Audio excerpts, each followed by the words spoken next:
இந்த இனிய மாலை பொழுதில் இந்த ஊரின் இனியவர்கள் பேசூழ நமது மண்ணின் மைந்தர் திரு தங்கத்தமிழ் செல்வன் அவர்களுக்கு இன்று பாராட்டு விழா நடைபெற்றுக் கொண்டிருக்கின்றது. இந்த பாராட்டு விழா எதற்காக என்று எல்லோரும் அறிவீர்கள். திண்டுக்கல் டு குமரி இந்த ரயில் பாதை என்பது மிக மிக அதிகமாக எதிர்பார்க்கப்பட்ட ஒரு திட்டம். மிக நீண்ட நாட்களாக இந்த திட்டத்திற்காக வேண்டி காத்து கொண்டிருக்கின்றோம். இப்போ பார்த்தீங்கன்னா மதுரையிலேருந்து போடி வரைக்கும் பஸ்ஸு ட்ரெயின் போயிடும். ஆனால் திண்டுக்கல்லேருந்து ட்ரெயின் ஆரம்ப காலத்திலே ஒரு 30 வருஷத்துக்கு முன்னாடி இருந்தே அந்த ஸ்கீம் ஓடிக்கிட்டே இருக்கு. பல போராட்டங்கள் நடத்திக்கிட்டே இருக்காங்க. இருந்தாலும் இது வரைக்கும் அது சக்சஸ் ஆகாமையே தான் ஓடிக்கிட்டு இருந்துச்சு. அந்த தேனியில விவசாய சங்க தலைவர் சங்கர நாராயணன் அவர் பல போராட்டங்கள் நடத்தினார். 10-20 வருஷமா போராடிக்கிட்டு இருந்தாலுமே அந்த திட்டமானது நடைபெறக்கூடிய வாய்ப்புகள் ரொம்ப ரொம்ப கம்மியாகவே இருந்தது. இருந்தாலும் தற்பொழுது நமக்கு வாய்ப்புள்ள எம்பி அவர்கள் அந்த திட்டத்தை கையெடுத்து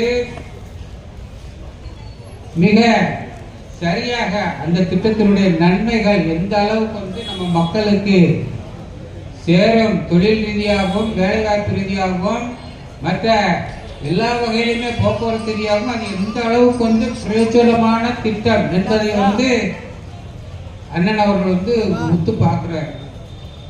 இதுல என்னன்னா வள்ளுவர் வாக்கு, இதனால் இவன் முடிக்கும் என்றாய்ந்து அதனை அவர் கண் விடல். இந்தந்த வேலையை இவங்களால தான் செய்ய முடியும். இப்ப என்னால ஒரு 5 கிலோ வெயிட் தூக்க முடியும், 50 கிலோ வெயிட் என்னால தூக்க முடியாது. அப்ப அதுக்கான ஆட்களை பார்த்து தேடி எடுத்து அந்த 50 கிலோ வெயிட்டை தூக்கி வைக்க சொல்லணும். இப்ப நம்மளுக்கு ரயில்வே திட்டம் வேணும். இந்த ரயில்வே திட்டத்துக்காக எவ்வளவோ முயற்சிகள் மீண்டும் நடக்கல. ஆனால் நமது அறிவு சார்ந்த அறிவாளி நமக்கு எம்பியாக வாச்சிருக்காரு. இந்த அறிவாளியுடைய கையில் இந்த திட்டம் என்னவென்று அவர் ஆராய்ந்து பார்த்து கட்டாயமாக நமது மாவட்டத்திற்கு, அதாவது 2 மாவட்டத்திற்கும், திண்டுக்கல் தேனி 2 மாவட்டத்திற்கும் மிக சரியான இந்த திட்டம் வர வேண்டும் என்ற அந்த அடிப்படையான கருத்தில் அவர் மிகவும் உறுதியாக இருந்தால் இந்த திட்டத்தை கொண்டு வருவது மிக சரியாக முயற்சி செய்து பார்லிமெண்ட்லேயே ஒரு 4 தடவை பேசிட்டாரு. அதோட அது சார்ந்த அமைச்சர்களையும் பல முறை சந்தித்து அது சம்பந்தமான நடவடிக்கை எடுக்கிறதுக்கு சரியான முயற்சி எடுத்தாரு. சக்சஸ். இப்ப நம்ம முன்னாடி கதாநாயகனாக வீட்டிருக்கின்றார். இந்த காரியத்தை முடித்த மிக பெரும் கதாநாயகன். 50 வருஷமா நம்ம கனவு இருந்த திட்டமானது இன்றைக்கு நமது எம்பி அவருடைய அடுத்தடுத்த கட்ட நடவடிக்கைகளால இன்னைக்கு சிறப்பா முடிஞ்சிருக்கு. அதுக்காக நம்ம எம்பிக்கு மீண்டும் மீண்டும் நம்முடைய வாழ்த்துக்களையும் நன்றிகளையும் தெரிவித்துக் கொள்கிறோம். இது மாதிரி ஒரு அறிவு சார்ந்த அந்த கோரிக்கைகளையும் அறிவு சார்ந்து அதை திங்க் பண்ணி இதனால எந்த அளவுக்கு மக்களுக்கு பிரயோஜனமாக இருக்கும்.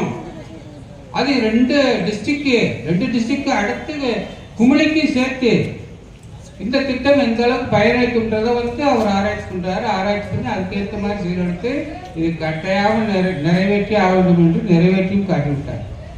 இந்த வகையில் நம்ம எம்பிக்கு நம்ம அடுத்தடுத்து மிக மிக மிக மிக கடமைப்பட்டவர்களாக இருக்கும். அவர் பார்த்தீங்கன்னா என்னை பொறுத்த வரைக்கும் நம்ம இந்த 6 தொகுதிகள் 6 சட்டமன்ற தொகுதிகள் அவருடைய கண்ட்ரோலில் வருது. இந்த ஒவ்வொரு தொகுதிக்குமே என்னென்ன தேவைகள் இருக்கிறது அப்படிங்கிறத இதே மாதிரி ஒத்து பார்க்கிறார். அந்த திட்டங்களை செயல்படுத்துறதுக்காக அவர் போய் தேடி தேடி அந்த அதிகாரிகளையும் அந்த அரசாங்கத்தையும் திரும்ப திரும்ப வலியுறுத்தி அது போன்ற திட்டங்களை கொண்டு சேர்க்கிறதுக்கு அந்தந்த ஏரியாக்கள்ல அந்தந்த சட்டமன்ற தொகுதிகளில் சேர்ப்பதற்கு அவர் வித்தியாசமான இல்லை. இது பிடிச்ச பிள்ளை, இது பிடிக்காத பிள்ளைகள் இல்லை, எல்லா பிள்ளைகளும் ஒரே பிள்ளை தான். இந்த 6 தொகுதிகளிலும் தன்னுடைய சொந்த பிள்ளைகளாக நினைத்துக் கொண்டு பாதுகாத்து வருகிறார், நல்ல திட்டங்களை கொண்டு வருகிறார். இதில் சொல்லும்போது பார்த்தீங்கன்னா ஒரு உதாரணம் சொல்லலாம். ஒரு தாய் பறவை பார்த்தீங்கன்னா தன்னோட குஞ்சுகளுக்காக வேண்டி அது பட்டினியோட கிடந்தாலும் கூட கண்காணாத தூரத்து வரைக்கும் போய் ஏதாவது சாப்பாடு கிடைக்காது அவங்க பிள்ளைகளுக்கு அப்படின்னு அங்கே வரைக்கும் போய் ஏதாவது சாப்பாடை தேடி கண்டுபிடிச்சி வாயில உதப்பிக்கிட்டே வந்து கூட்டுக்கு வந்துடும். கூட்டுக்கு வந்து அதோட குஞ்சுகள் அதை வந்து அந்த உணவை கொடுக்கும். அந்த உணவை வந்து அந்த குஞ்சுகள் ஆவலா சாப்பிட்றத பார்த்து இந்த தாய் பறவையானது சந்தோஷப்படும். அது அதோட வகுறு வந்து பசியில் இருக்கும். இருந்தாலும் வந்து அந்த பசியை பற்றி நினைக்காது, தன்னோட குஞ்சுகளுக்கு மிக அருமையான உணவு கிடைக்குது, அதுக்கு நல்லா சந்தோஷமா சாப்பிடுதுங்க. இதை மட்டும்தான் அதை தாய் பறவை நினைச்சிட்டு இருக்கோம். நம்ம எம்பியும் அது மாதிரி ஒரு தாய் பறவை போன்ற ஒரு தாய்மை உள்ளத்துடன் ஒரு அருமையான எம்பி வாசிருக்காரு. நம்முடைய மக்களுக்கு எது தேவை அதை அவரே தேடி போவாரு. அந்த விஷயங்களை வந்து மண்டையில் ஏற்றிட்டு ஆராய்ச்சி பண்ணி அதை சாதிப்பதற்கான நல்ல வழிகளையும் தேடி கண்டுபிடிப்பார். இந்த நல்ல டயத்தில் வந்து எங்களுடைய கோரிக்கையாக, நமது ஊரினுடைய கோரிக்கையாக எங்களோட வேண்டுதல் இந்த சார் சொன்னதுதான். இந்த என்எல்சி 183 இது வந்து ஒரு 15 வருஷத்துக்கு முன்னாடியே வந்து பைபாஸ் ஆக வேண்டிய ஒரு சூழ்நிலை இருந்தது. அண்ணன் ஒரு பொதுநல போராளின்னு சொல்லலாம். நம்ம எம்பி வாசிப்பவர் பொதுநல போராளி. 6 தொகுதியிலும் உள்ள மக்களுக்கு தேவையான திட்டங்கள் எல்லாருக்கும் கிடைக்கணும், எந்த வித்தியாசமே அவர்கிட்ட கிடையாது. ஆனால் இந்த 15 வருஷத்துக்கு முன்னாடி நாங்கள் போராடிட்டு இருந்த டயத்தில் இந்த ரோடு வந்து ஊருக்கு வரக்கூடாது, அணங்கம்பட்டி புதுப்பட்டிக்குள்ள இந்த ரோடு வந்து வருது, இந்த ரோடு வந்ததுன்னா பின்னாடி வந்து இதன் மூலியமா ஏகப்பட்ட சிரமங்கள் வரும், உயிர் பலிகள் ஏற்படும், மேல வந்து வேற சிரமங்கள்லாம் உண்டாகும் சொல்லி 15 வருஷத்துக்கு முன்னாடியே நாங்கள் போராடுறோம். போராடி உள்ளூர் பேரூராட்சி மன்றத்துல இருந்து வந்து தீர்மானம் போடுறாங்க, இந்த ரோடு வந்து ஊருக்குள்ள வரக்கூடாது, வெளியில போறது. 2 ஊர்லயும் தீர்மானமும் போட்டு கொடுக்குறாங்க. 3 கிலோமீட்டர் 2 ஊருக்கும். அப்பயே வந்து ஜனத்தொகை 30,000, இப்போ வந்து 50,000 ஆயிடுச்சு. இந்த ஜனத்தொகை உள்ள ஊர்ல பாத்தீங்கன்னா இப்ப ஜனத்தொகையும் கூடிக்கிச்சு, போக்குவரத்தும் கூடுதலாயிடுச்சு. இந்த ரோட்ல வந்து பாத்தீங்கன்னா போலீஸோட ரெக்கார்டு பிரகாரம் ஒரு வருஷத்துல வந்து 60ல இருந்து 100 ஆக்சிடென்ட் நடக்குது. RR ஸ்கூலுக்கும் ஆஞ்சநேயர் கோயிலுக்கும் இடையில உள்ள 2 பேரூராட்சிகளை கிராஸ் பண்றதுக்குள்ள 60க்கு மேலேயான ஆக்சிடென்ட் நடக்குது. இதுல 30 பேர் செத்து போயிடுறாங்க. 30 ஒரு உயிர் என்பது வந்து அந்த வீட்டினுடைய ஆதாரம். அந்த குடும்பத்துல வந்து தலைவர் ஒருத்தர் இறந்து போனாருன்னா அதுக்கடுத்து அந்த குடும்பம் அப்படின்னு நலிஞ்சு போக. நம்மளுக்கு தெரியும், நம்ம பக்கத்திலே ஒரு 3-4 இளம் விதவைகள் ரோட்டில் அடிபட்டவங்களே எத்தனை வேதனையாளன்னு பாருங்க. குழந்தை 10 வயசு பையன் ரோட்டை கிராஸ் பண்ணி தூக்கி எரிஞ்சிட்டாங்க. அது ஒரே ஒரு பையன் போச்சு, அவன் கலப்பே போச்சு. இது மாதிரி வந்து 1000 காரணங்களை சொல்லலாம். அதில் நீங்கள் உங்களுக்கு தெரியும், அங்கே பாளையத்தில் வந்து கவுன்சிலராக இருக்காரு, தனித்தொடர்பில் கவுன்சிலராக இருக்காரு, ஒய்ஃப் வந்து டீச்சராக இருக்காங்க. அவங்க 2 பேரையுமே காக்கச்சம்பட்டிக்கிட்ட பஸ்கார் ஆட்டப்பட்டேன். 2 மாதத்துக்கு முன்னாடி இறந்து போனாங்க. அந்த 2 குழந்தைகளை பார்த்தீங்கன்னா 10 வயசு ஒன்று, 12 வயசு ஒன்று, அனாதையாக உட்காந்துருக்குதுங்க. அப்போ ஒரு ஆக்சிடென்ட் என்று ஆகும்போது வந்து அந்த குடும்பத்துடைய நிலைமை நினைச்சு பார்த்தோம்னா ரொம்ப ரொம்ப வேதனையானது. அந்த குழந்தையுடைய எதிர்காலமே போச்சு, அந்த குடும்பத்துடைய எதிர்காலமே போச்சு. அந்த அளவுக்கு ஒரு சோதனையான இடத்துல இந்த ரோடு ஓடிக்கிட்டு இருக்குது.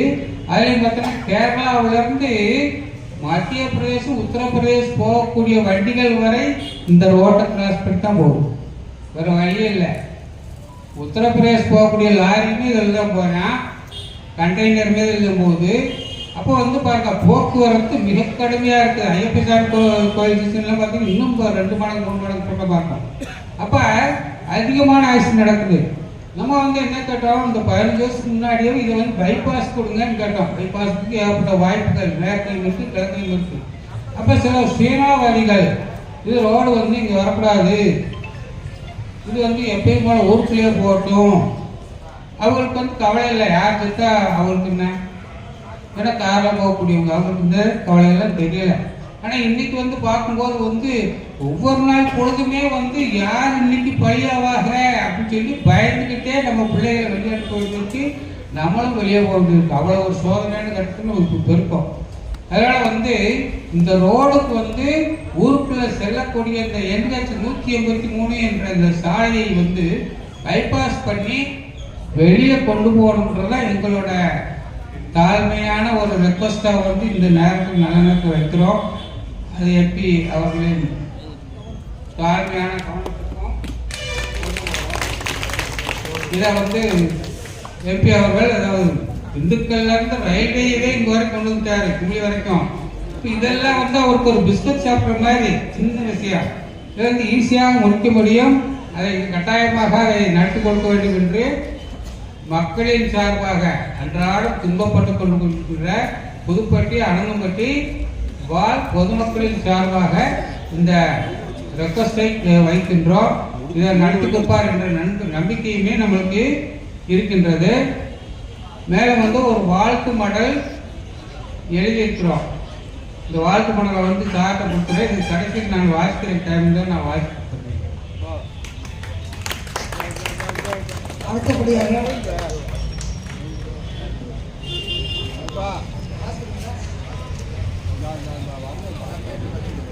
தொகுதி பாராளுமன்ற உறுப்பினர் திருமிகு தங்கத்தமிழ் செல்வன் MA MP அவர்களுக்கு வாழ்த்து மடல்.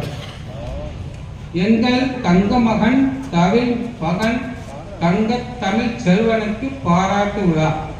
எமது தேனி தொகுதி மக்களவை உறுப்பினராய் பாராளுமன்றத்தை சிங்க கர்ஜனையுடன் வலம் வருகிறார்.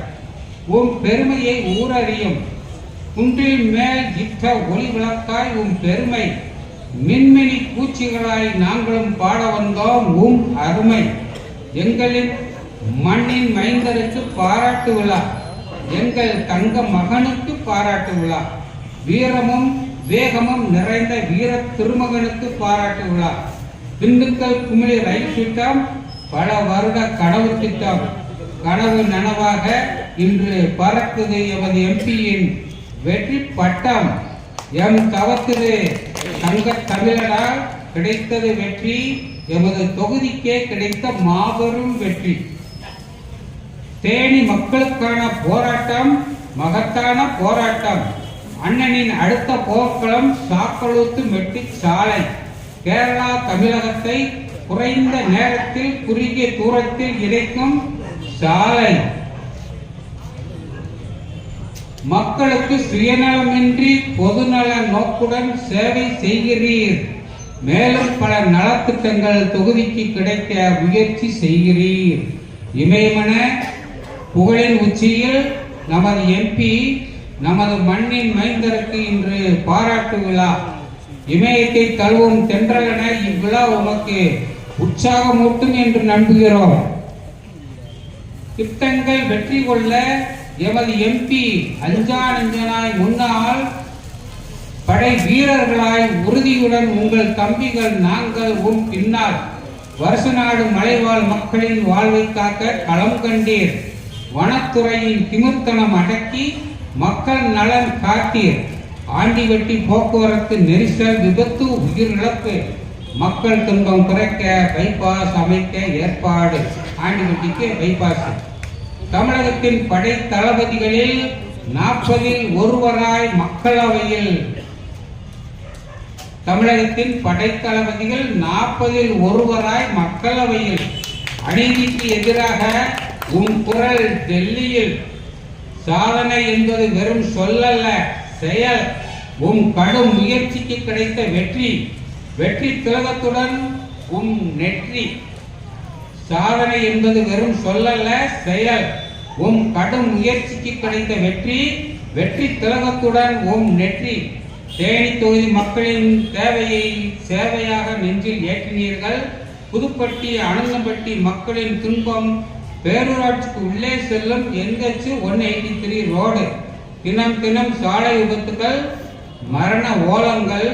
உயிரை கையில் பிடித்துக் கொண்டு மக்களின் வாழ்க்கை துன்பம் தீர்க்க உயிர் காக்க தினம் தினம் மக்கள் கோரிக்கை பைபாஸ் வேண்டி.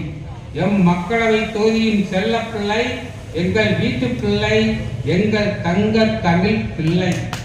என்றென்றும் தங்கமாய் ஜொலிக்கிறார்.